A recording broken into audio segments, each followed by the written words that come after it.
अशर्फियां थी, सोने की चिड़िया। जिस समय कहा जाता था ये विक्रमादित्य के समय की बात है, राजा विक्रमादित्य। कितना विचित्र थे राजा विक्रमादित्य, जिनके नगर में पहली बार किसी ने चोरी कर ली थी कई वर्षों के बाद। कई वर्षों के बाद पहली बार चोरी हुई थी राजा विक्रमादित्य के।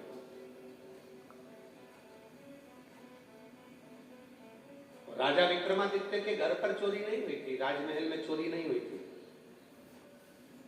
सबसे बड़ा व्यापार की शुरुआत राजा विक्रमादित्य ने करी थी। भारत से कपड़ा बनता था भारत में और विदेश में जाता था। विदेश में जब कपड़ा देते थे, कब? राजा विक्रमादित्य विदेश में जब कपड़ा देते थे जब सोने की मोहरें आती थी। भारत से एक एक चीज, भारत की भूमि से भारत में कपड़ा बनता था। भारत में जितनी भी सामग्री बनती थी वो भारत की भूमि पर बनती थी, विदेश में कुछ नहीं बनता था। सब कुछ भारत में रहने वाले छोटे छोटे घरों में रहने वाले लोग अपने अपने घर में नई नई चीजों का निर्माण करते थे और भारत उसको सोने की मुद्राएं लेकर विदेशों में भेजता था। जब भेजता था तो भारत अपने आप सोने की चिड़िया बन गया था, अपने आप सोने की चिड़िया। कुछ व्यापारी व्यापार कर जा रहे थे और कुछ लुटेरे ने उनको लूट लिया। लूटा, राजा विक्रमादित्य के पास खबर गई कि आपके नगर में हम व्यापार करने आए और हमको लूटा गया। राजा विक्रमादित्य ने कहा यह हो ही नहीं सकता कि मेरे नगर में कोई लूटा गया। मेरे नगर में अगर कोई लूटा गया है तो ये कभी नहीं हो सकता, राजा विक्रमादित्य ने कहा। राजा भर्तरी नेपाल में विराज रहे थे गुरु गोरखनाथ जी के साथ। सूचना मिल गई, शब्द गया।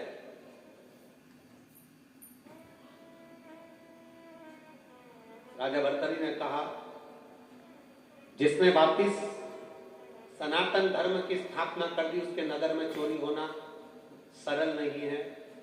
चोर चोर नहीं होंगे, कोई समझदार होंगे, पता करा जाए। राजा भर्तरी साधना में लीन हो गए। राजा विक्रमादित्य के पास पत्र गया, वो चोर नहीं हो सकते। जिस नगर का राजा इतना विद्वान हो, जिस नगर के राजा के पास में स्वर्ण की मुद्राओं का अंबार हो, अगर कोई दरवाजे पर आता है उसको देने की जरूरत नहीं पड़ती, राजा उसको खुद काम में लगा देता है।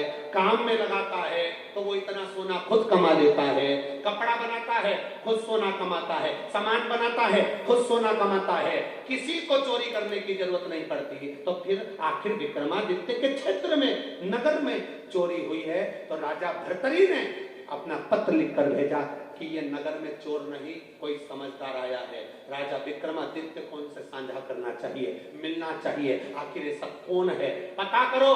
चोर नहीं हो सकता, डाकू नहीं हो सकता। राजा विक्रमादित्य ने कपड़े चेंज करे, वस्त्र चेंज करे, रात्रि के समय पर निकल पड़े। यही अवंतिकापुरी। राजा विक्रमादित्य ने वस्त्र बदल कर चेंज कर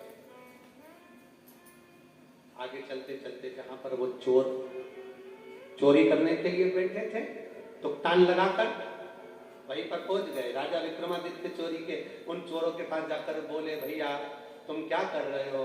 तो उन्होंने बताया तो नहीं, क्योंकि कोई चोर काय को बताएगा कि मैं चोरता हूं। चोर कभी बताता है कि मैं चोरता हूं?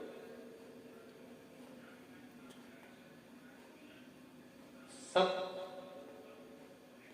दुनिया का एक एक व्यक्ति अपना अपना पद बता सकता है, पर चोर कभी नहीं बताएगा कि मैं चोरता हूं।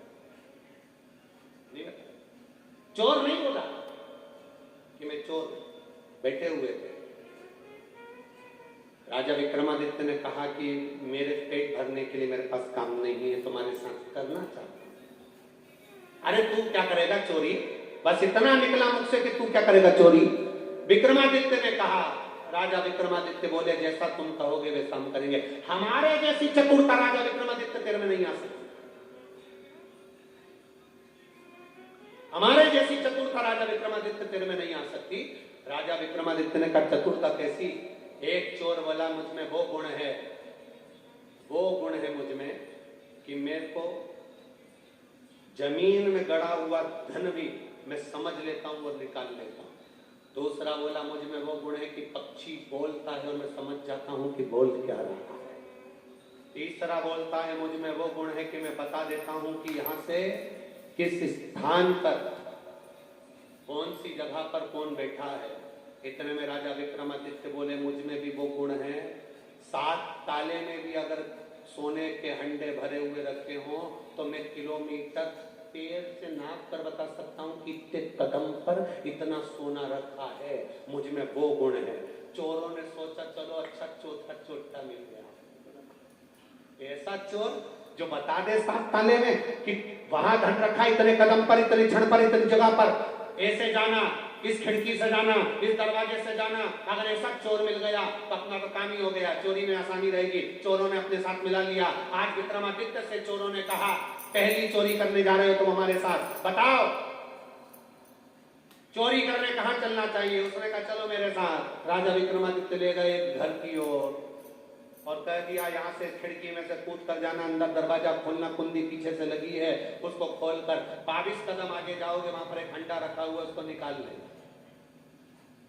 चोर अंदर गए, 22 कदम जाने के बाद उनको हंडा मिल भी गया, उन्हें निकाल भी लिया। इतने खुश हुए, इतने खुश हुए, इतने खुश हुए, आपस में बांटने लगे। राजा विक्रमादित्य तुरंत अपने श्रृंगार को उतार कर बैठ गए और चोरों ने हाथ जोड़कर कहा तो राजा विक्रमादित्य हैं, फिर आपने हमारा चोरी में साथ कैसे दे दिया। राजा विक्रमादित्य कहते हैं तुम पहचान जाते हो कि धन यहाँ पर है, तुम पहचान जाते हो कि पक्षी क्या बोल रहा है, तुम पहचान जाते हो कि धन कितना किलोमीटर पर है। अगर ऐसे विद्वान चोरी की जगह मेरी सत्ता से जुड़ेंगे तो मेरा व्यापार और आगे बढ़ेगा। राष्ट्र का उत्थान। तो लाइक करें, शेयर करें, सब्सक्राइब करें और बेल आइकन भी दबाएं। श्री शिवाय नमस्तुभ्यं।